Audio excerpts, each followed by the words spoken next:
Good morning, सुप्रभात आप सभी को। मैं सुरेंद्र कुमार गुप्ता आज के क्लास में 5 क्रिश्चियन राजनीतिक सिद्धांत में प्लेटो के 3 सिद्धांतों के बाद अरस्तु के 2 सिद्धांतों की चर्चा करेंगे। अरस्तु की नागरिकता का सिद्धांत और अरस्तु की दासता का सिद्धांत। तो पहले हम लोग अरस्तु की नागरिकता का सिद्धांत पढ़ेंगे, उसके बाद अरस्तु की दासता का सिद्धांत पढ़ेंगे। तो 5 क्रिश्चियन राजनीतिक सिद्धांत, प्लेटो का 3 और अरस्तु के 2 सिद्धांत के 5 क्रिश्चियन राजनीतिक सिद्धांत वाला जो यूनिट फर्स्ट का टॉपिक है वो हमारा समाप्त हो जाएगा। अरस्तु की नागरिकता संबंधी सिद्धांत। अरस्तु ने नागरिकता का जो व्याख्या किया, नागरिकता के संदर्भ में जो परिभाषा दिया, वह काफी जो है अन्य परिभाषाओं की तुलना में काफी अलग है। उसने पहले नागरिकता के संदर्भ में नकारात्मक अवधारणा को दिया, उसके बाद में सकारात्मक अवधारणा को दिया है। नागरिकता के जो संबंधी सिद्धांत है उसकी चर्चा अपनी महत्वपूर्ण पुस्तक पॉलिटिक्स की तीसरी भाग में किया है। पॉलिटिक्स उसकी महत्वपूर्ण पुस्तक है जिसका कुल 8 भाग है। इसमें तीसरे भाग में उसने अपनी नागरिकता संबंधी सिद्धांत की चर्चा किया है। नागरिकता के सिद्धांत की चर्चा करने से पहले उसने नागरिकता की नकारात्मक और सकारात्मक अवधारणा बताया। नकारात्मक मतलब कौन नागरिक नहीं है और कौन नागरिक हो सकते हैं, यही इसकी नकारात्मक और सकारात्मक अवधारणा नागरिकता के संदर्भ में है। तो पहले देखा जाए कि अरस्तु की जो नागरिकता संबंधी सिद्धांत है उसकी नकारात्मक अवधारणा क्या है। नकारात्मक में किस आधार पे नागरिक कोई नहीं हो सकता है, नागरिक होने का कोई आधार क्राइटेरिया निश्चित होता है। उसने बताया कि निम्न आधारों पे नागरिक नहीं हो सकते, फिर कौन नागरिक नहीं है और फिर कौन नागरिक है। इन 3 एस्पेक्ट में हम लोग अरस्तु की नागरिकता का सिद्धांत की चर्चा करेंगे। एक चीज और हम लोग जान लें कि अरस्तु की जो नागरिकता का सिद्धांत है यह सब्जेक्टिव क्वेश्चन की दृष्टि से महत्वपूर्ण नहीं है, ये ऑब्जेक्टिव दृष्टि से ज्यादा महत्वपूर्ण है। इसमें जो भी प्रश्न बनेंगे वह ज्यादातर ऑब्जेक्टिव टाइप प्रश्न ही बनेंगे और हम लोगों का पूरा जो लेक्चर है वह ऑब्जेक्टिव टाइप प्रश्नों का उत्तर को ध्यान में रख के ही किया गया। ठीक है, तो पहला है किस आधार पे कोई नागरिक नहीं हो सकता। पहला है किस आधार पे नागरिक नहीं हो सकता। तो निवास के स्थान पे किसी को हम नागरिक नहीं मान सकते हैं। अरस्तु ने कहा कि निवास कोई रह रहा है, कोई निवास कर रहा है, उसके आधार पर हम उसे नागरिक नहीं मान सकते हैं। जिन्हें देश से निकाला गया, ऐसे व्यक्ति जिनको देश से निकालने की आज्ञा दी गई हो, वह व्यक्ति पुनः देश में वापस आकर नागरिकता ग्रहण नहीं कर सकता है। तीसरा, जन्म के आधार पर नागरिकता नहीं दी जाएगी। चौथा, नागरिक के संतान, कोई व्यक्ति नागरिक है उसके संतान को नागरिक नहीं माना जाएगा। और 5वां जो है वह है कानूनी अधिकार। ऐसे व्यक्ति जिनको एथेंस में रहने की अनुमति है और उन्हें तमाम तरह की कानूनी अधिकार भी प्राप्त है, इसके बावजूद भी उन्हें नागरिक नहीं माना जाएगा। इन आधारों की चर्चा, 5 आधार ऐसे हैं जिनके आधार पर किसी भी एथेंस में रहने वाले निवासी को नागरिक नहीं माना जा सकता। जो ये पूछता है किन आधारों पे अरस्तु के अनुसार नागरिक नहीं है, क्या जन्म के आधार पर नागरिकता मिलेगी तो नहीं, निवास के आधार पर मिलेगी तो नहीं, क्या नागरिक के संतान है तो मिलेगी तो नहीं। इस तरीके से प्रश्न इसके बनेंगे। अब दूसरा टॉपिक ये आता है कि कौन नागरिक नहीं है।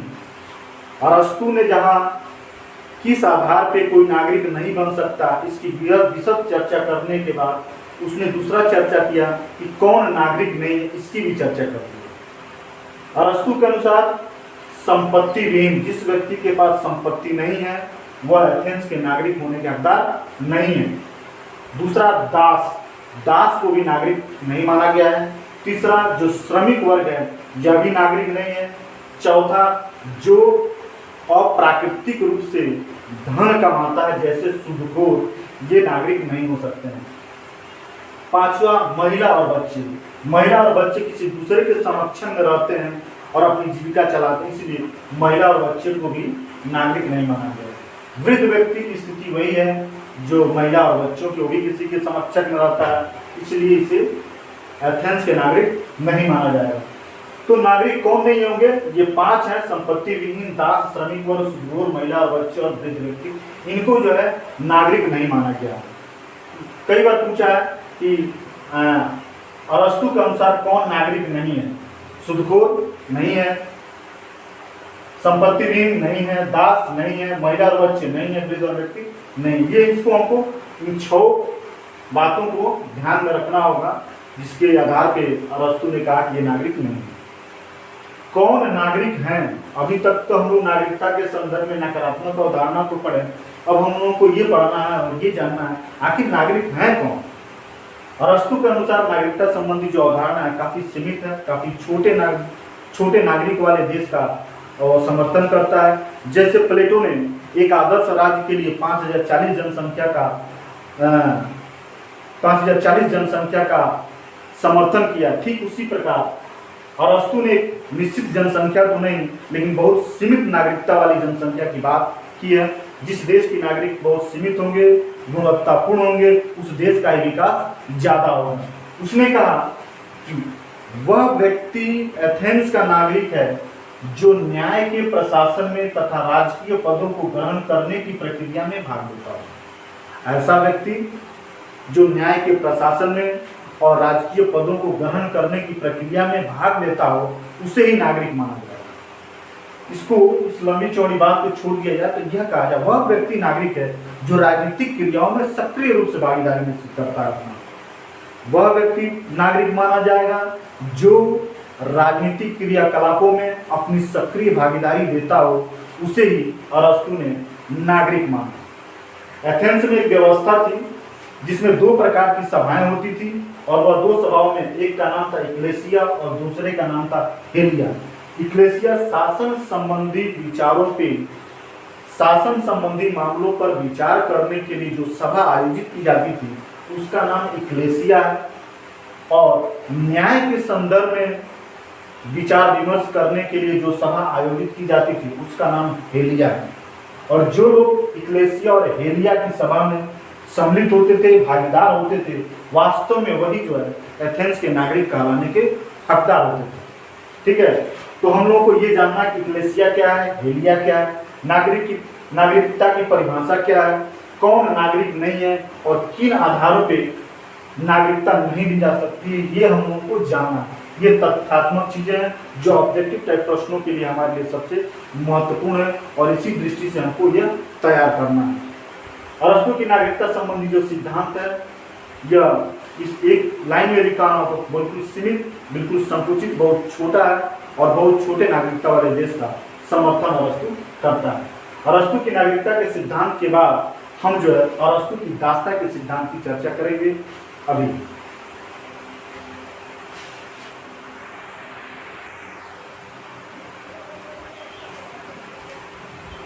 अरस्तु के नागरिकता सिद्धांत के बाद अरस्तु के दासता का सिद्धांत की हम लोग चर्चा करेंगे।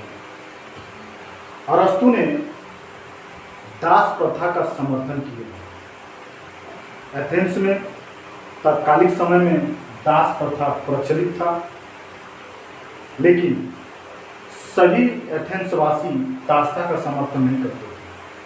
सोफिस्ट वर्ग दासता का विरोध भी किया, लेकिन अरस्तु दासता को प्राकृतिक मानते हुए इसका पुरजोर समर्थन किया।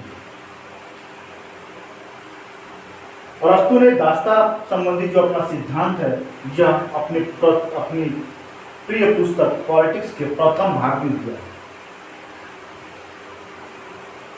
अरस्तु का मानना यह था कि परिवार की व्यवस्था के लिए सजीव और निर्जीव 2 प्रकार के साधनों की आवश्यकता होती है। परिवार नामक संस्था या परिवार को चलाने के लिए 2 प्रकार के साधनों की आवश्यकता होती है। एक निर्जीव जो संपत्ति होता है और दूसरा सजीव जो दास होता है। संपत्ति और दास 2 निर्जीव और सजीव साधनों के माध्यम से हम परिवार का संचालन कर सकते हैं। इसलिए दासता क्या है? दासता को संपत्ति के समान ही समाज और व्यक्ति के लिए आवश्यक बताया। उसने ये बताया कि जो दासता है वह उन व्यक्तियों को दास माना जो लोग योग्य नहीं होते हैं, जिनमें शासन करने की क्षमता नहीं होती है जिनमें मंद बुद्धि होती है और वो शारीरिक परिश्रम के माध्यम से ही अपना कार्य कर सकते हैं। ऐसे लोगों को ही उसने दास माना। ठीक है, दास किसी ने दो प्रकार बताया। दासता एक प्राकृतिक होता है, दूसरा कानूनी होता है। प्राकृतिक कहने का संदर्भ यह है कि कोई व्यक्ति जन्म से ही जब मंद बुद्धि हो जाता है, उसमें योग्यता का विकास नहीं होता है, तो वह क्या होता है? वह दास होता है। वह जीवन भर दास के रूप में होता है, दास से मुक्त नहीं हो सकता। क्यों? क्योंकि वह प्राकृतिक रूप से ही मंद बुद्धि का व्यक्ति बना हुआ है। इसलिए जो प्राकृतिक रूप से दास हैं वह अस्थायी है। दूसरे प्रकार के दास की किसने चर्चा किया? कहा कानूनी रूप से दास है। ऐसे दास जो लोग किसी राष्ट्र के द्वारा पराजित हुए रहते हैं, तो पराजित देश के जो सेना होती है उनको भी दास मानते हैं।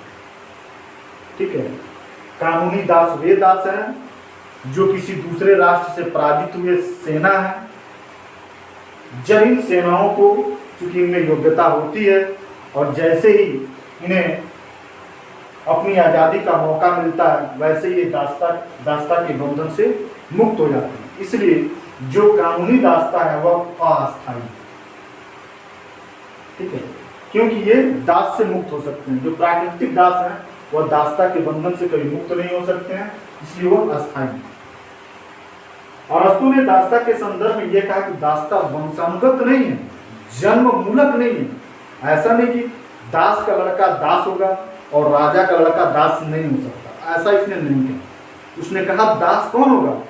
जिनकी योग्यता शासन करने की नहीं है, जिनमें मंद बुद्धि है, वो दास है। इसलिए दास का लड़का आगे दास होगा ऐसा नहीं है। दास का लड़का शासक भी हो सकता है, शासन कार्य में भागीदार भी हो सकता है। दास का लड़का हो सकता है कि उसको क्या हो जाए, उसे उसके पास योग्यता आ जाए, उसकी बुद्धि तीव्र हो जाए, तो दास नहीं रहेगा। इसलिए अरस्तु की दासता के संदर्भ में यह बात कहना कि दासता जन्म मूलक नहीं है, वह गुरु के आधारित, अर्थात जिनमें मंद बुद्धि होगी वह दास होंगे और जिनमें मंद बुद्धि नहीं होगी वह दास नहीं होंगे। दासता के संदर्भ में अरस्तु की जो यह धारणा है, उसे कहीं न कहीं उसकी विद्वता को और उसकी समझ के महत्व को बढ़ा देता है। क्योंकि दासता संबंधी सिद्धांत जब अरस्तु ने दिया तो सबसे ज्यादा आलोचना मानवीयता के आधार पर अरस्तु को झेलनी पड़ी। लेकिन दासता के संदर्भ में अपना यह अवधारणा दे देना कि यह जन्ममूलक नहीं है, वंशानुगत नहीं है, अनवरत हमेशा एक पीढ़ी दर पीढ़ी चलने वाली प्रक्रिया नहीं है, जिससे कुछ राहत महसूस होता है, इसकी समझ और विद्वता को कुछ समर्थन भी प्राप्त होता है और इसकी महत्व को भी बढ़ता है। दासता का समर्थन 3 तर्कों के आधार पर अरस्तु ने किया।